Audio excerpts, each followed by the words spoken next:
Friends, कैसे हैं आप? हमारे YouTube channel study with expert में आप सभी लोगों का स्वागत है। फ्रेंड्स, एक बार फिर हम कुछ इम्पोर्टेंट क्वेश्चन लेकर के आए हुए हैं, उसी पे चर्चा करेंगे। ये हिंदी साहित्य का इतिहास से संबंधित महत्वपूर्ण टॉपिक है, जिसमें आज हम हिंदी की ध्वनियों पर चर्चा करेंगे। हिंदी की ध्वनियाँ पर चर्चा करेंगे। बहुत ही महत्वपूर्ण सब पॉइंट हैं। आप सभी लोग ज़्यादा से ज़्यादा रिविज़न कीजिए, प्रैक्टिस कीजिए और अपना नोट्स हमारे YouTube channel study with expert को ज़्यादा से ज़्यादा लाइक कीजिए, शेयर कीजिए, सब्सक्राइब। चलिए, टाइम को ना वेस्ट करते हुए टॉपिक पे आते हैं। हिंदी की ध्वनियाँ हैं।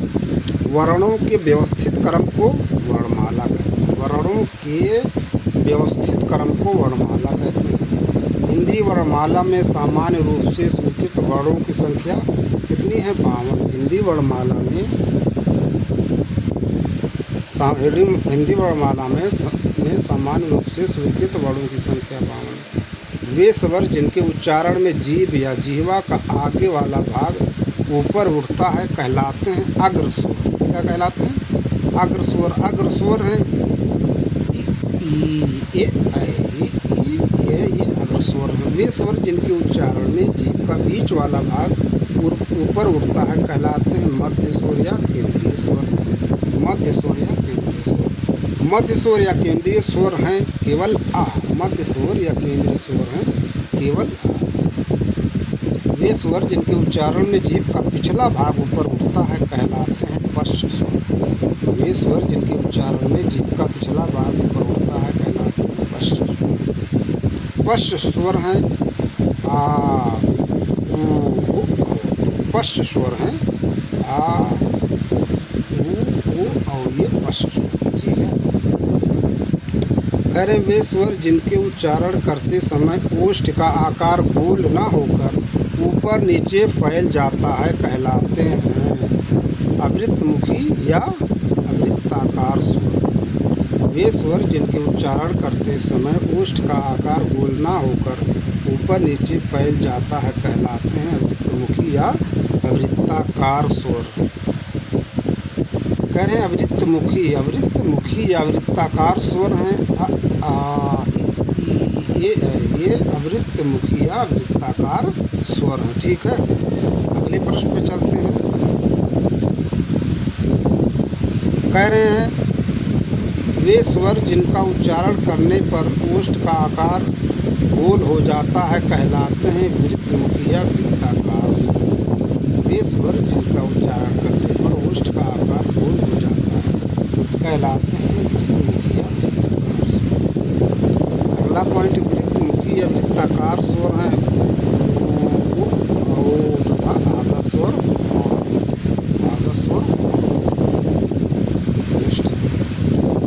वे स्वर जिनका है ना, वे स्वर जिनका उच्चारण के समय मुख सबसे कम खुलता है कहलाते हैं संवृत्त स्वर। क्या? संवृत्त स्वर कहलाते हैं। वे स्वर जिनके उच्चारण के समय मुख सबसे कम खुलता है कहलाते हैं संवृत्त स्वर। संवृत्त स्वर हैं संवृत्त स्वर हैं ये संवृत्त स्वर है ना। अगले पॉइंट पे चलते हैं। वे स्वर जिनके उच्चारण के समय मुख संवृत्त स्वरों के उच्चारण से थोड़ा अधिक खुलता है कहलाते हैं अर्धसंवृत्त स्वर। अर्धसंवृत्त स्वर। वे स्वर जिनके उच्चारण के समय मुख संवृत्त स्वरों के उच्चारण से थोड़ा अधिक खुलता है कहलाते हैं अर्धसंवृत्त स्वर। नेक्स्ट, वे स्वर जिनके उच्चारण के समय मुख विवृत्त स्वर के उच्चारण से थोड़ा कम खुलता है कहलाते हैं अर्धविवृत्त स्वर। अर्ध संवृत्त स्वर है ये। अर्ध संवृत्त स्वर है ये। वे स्वर जिनके उच्चारण के समय मुख सर्वाधिक खुलता है कहलाते हैं विवृत्त स्वर। विवृत्त स्वर हैं केवल आ। विवृत्त स्वर हैं केवल आ। बहुमात्रिक या त्रिमात्रिक स्वर को कहते हैं बहुमात्रिक या त्रिमात्रिक स्वर को कहते हैं पुरुष स्वर। हिंदी के प्राचीन नाटकों में इसका प्रयोग होता है। हिंदी के प्राचीन नाटकों में इसका प्रयोग होता है। इसका पुरुष स्वर का है ना। देख लीजिए, बहुत इम्पोर्टेंट है। इसको बार बार जब आप प्रैक्टिस करेंगे है ना, रिविज़न शॉर्टकट या ट्रिक बना लेंगे। ये प्रश्न बहुत इंपॉर्टेंट है, पूछे जाते हैं, चाहे आप टेट दीजिए, सीटेट दीजिए, है ना, स्टेट दीजिए, हिंदी में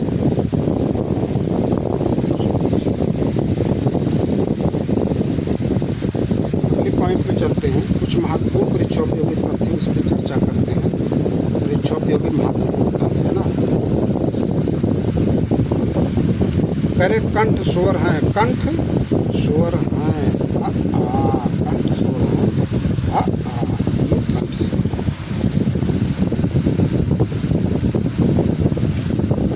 कंठ स्वर है, कंठोष्ठ, कंठोष्ठ स्वर है,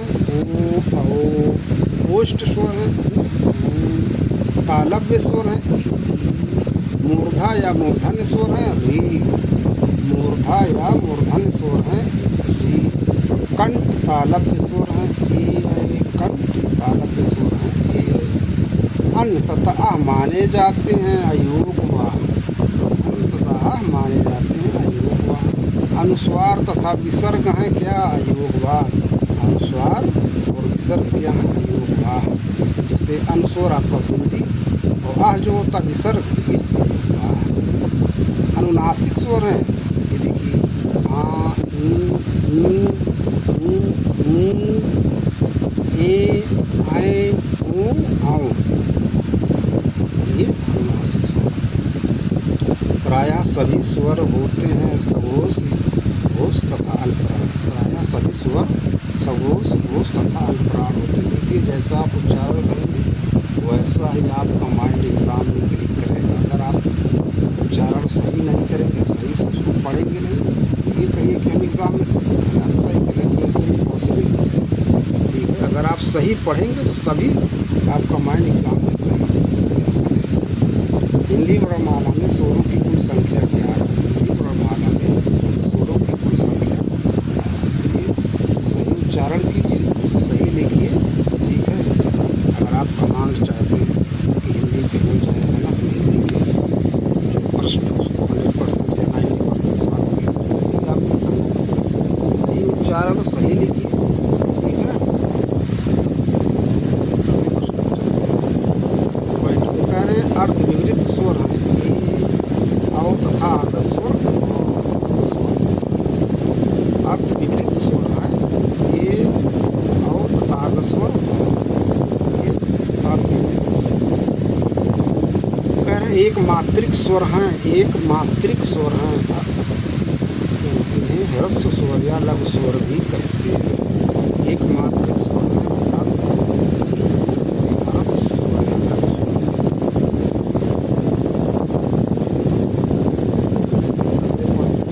देखिए कह रहे हैं मूल स्वर है, मूल स्वर है, तथा री, मूल स्वर है, द्विमात्रिक या गुरु स्वर या दीर्घ स्वर है, ये क्या है, दीर्घ स्वर या द्विमात्रिक स्वर। स्वरों की सहायता से उच्चारित होने वाले, बोले जाने वाले वर्ण को कहते हैं व्यंजन। देखिए व्यंजन जो है वो किसके सहायता से बोले जाते हैं, स्वरों की सहायता से उच्चारित होने वाले या बोले जाने वाले वर्ण को व्यंजन कहते हैं। इनका उच्चारण स्वरों के सहयोग के बिना नहीं हो सकता है, इनका उच्चारण स्वरों के सहयोग के बिना नहीं हो सकता है। अगला पॉइंट है हिंदी वर्णमाला में मूल व्यंजनों की संख्या 35 है। हिंदी वर्णमाला में मूल व्यंजनों की संख्या 35 है। मूल व्यंजन है स्पर्श व्यंजन, तस्त व्यंजन, पुष्प व्यंजन, स्पर्श व्यंजन और तस्त व्यंजन और पुष्प व्यंजन। कंठ, ताल, मूर्धा, दंत तथा ओष्ठ के स्पर्श चरित व्यंजन को कहते हैं स्पर्श व्यंजन या वर्गीय व्यंजन। स्पर्श व्यंजन या वर्गीय व्यंजन। स्पर्श या वर्गीय व्यंजनों की कुल वर्ग तथा कुल संख्या है 5 तथा 25 का से पा वर्ग तक, का से पा वर्ग तक, चा वर्ग हो जाएगा, डा डा डा डा डा डा डा डा, ये डा वर्ग इसी तरह से पा पा पा पा। ठीक है, जिन वर्णों का उच्चारण स्वरों व्यंजनों के बीच होता है उन्हें कहते हैं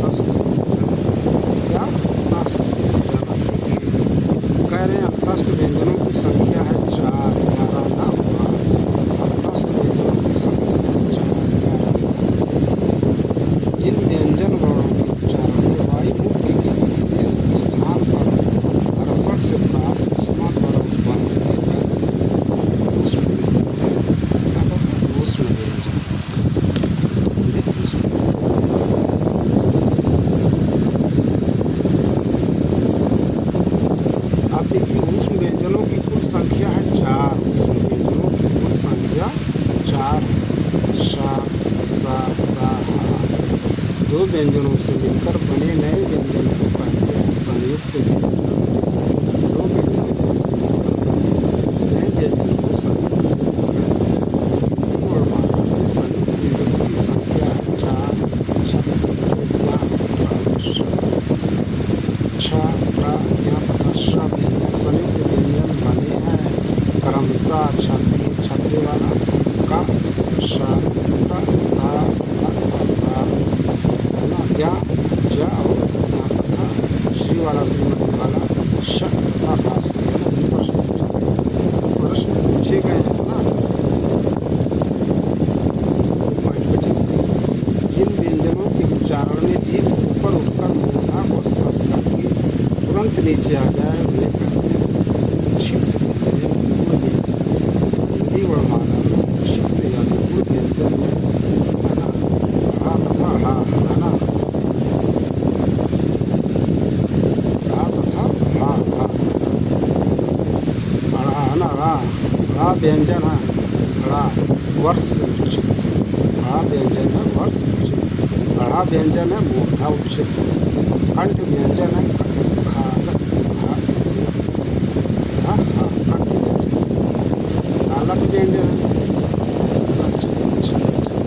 तथा शाही या ये तालक व्यंजन। सब प्रश्न पूछे गए बार बार। मूर्धा या मूर्धन्य व्यंजन है ना, मूर्धा या मूर्धन्य व्यंजन है ढा तथा ढा ढा तथा ढा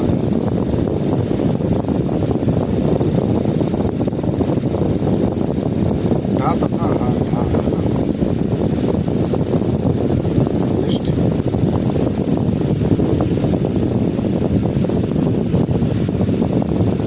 दंत व्यंजन है ओष्ठ व्यंजन है दंतोष्ठ व्यंजन है दंतोष्ठ व्यंजन है क्या वह क्या दंतोष्ठ व्यंजन वह दंतोष्ठ व्यंजन। वर्ष व्यंजन है सही क्या है वर्ष व्यंजन वर्ष वर्ष व्यंजन है। स्पर्श संघर्षी व्यंजन है स्पर्श संघर्षी व्यंजन है संघर्षी व्यंजन है तथा आगत वर्ण आ जा गा फा इत्यादि संघर्षी व्यंजन। नासिक व्यंजन है ये है ना नासिक व्यंजन। पार्श्व व्यंजन है लुंठित व्यंजन है ये सब बहुत महत्वपूर्ण है। तो देखिए नोट्स बनाइए बार बार पढ़िए बनाइए। हमारे पास ट्रिक है बनाए थे है ना, उसको शेयर करेंगे।